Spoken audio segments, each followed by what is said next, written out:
do believe that Alpha has proven its worth as an incredibly powerful tool to enable us to preach the gospel.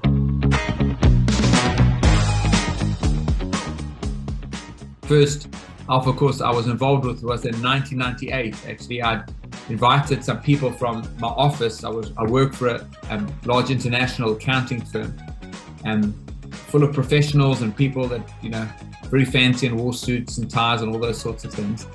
And we invited them to do the Alpha course. And I can remember thinking as we went into the Holy Spirit weekend, what are they going to think of us at the end of this time, kind of if the Holy Spirit shows up, they're going to think we're weird. If the Holy Spirit doesn't show up, well, I suppose that would be a whole lot worse, obviously.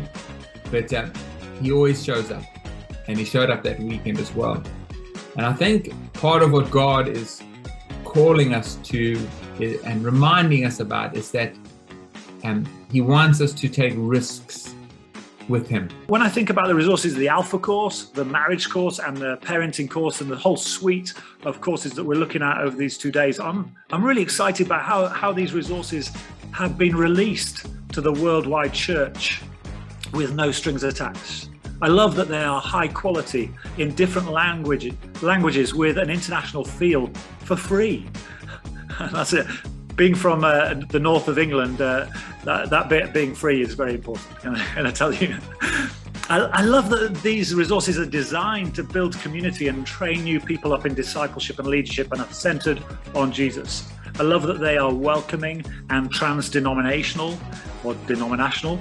And I love the fact they're used across the spectrum of denominations to help people grow to know and love and follow Messiah Jesus. We're living, with this current generation, they are so curious because they have information at their fingertips. And so to have something that's so well done and actually answers their questions in such a professional and excellent way, that really does grip teens. And so the fact that we had teenagers so consistently throughout, I think that was, just quite inspiring to see how God had done that through that process. Everybody here in the Gulf has cross-cultural kids as part of their youth groups. And so when COVID hit, we were looking for something to do online because all of our ministry was forced online, as all of yours was.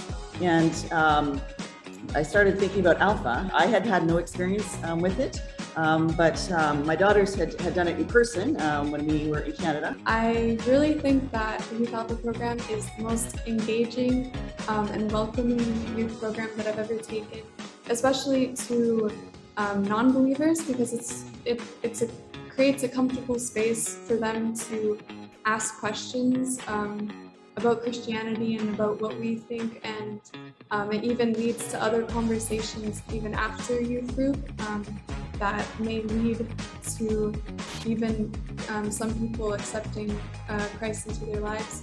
A week before Alpha started, we had a handful, and 2 nights before Alpha started, we had over 120 signups. Normally you will want to see the fruit right there in the moment, or at least coming to the end of the course you think, okay, at least someone's got to get saved by now. Someone's got to come to know Jesus by now, surely. And then you get to the end and there's been really meaningful conversations. And then 2 months later, after the course has ended, Marilyn messages me and she says, that one boy who was on the call, he joined through here and he was on Alpha. He actually came to know the Lord last weekend. And there's moments like that where we're just so reminded that what the Holy Spirit's doing in those moments is, it's not in the time that we're going to see it right now, that actually God is doing something so deep inside them that we think can sometimes just be surface level, but God is doing something so profound. I believe Alpha is a massively helpful tool to help us as leaders and members of churches as a whole, do the work of an evangelist.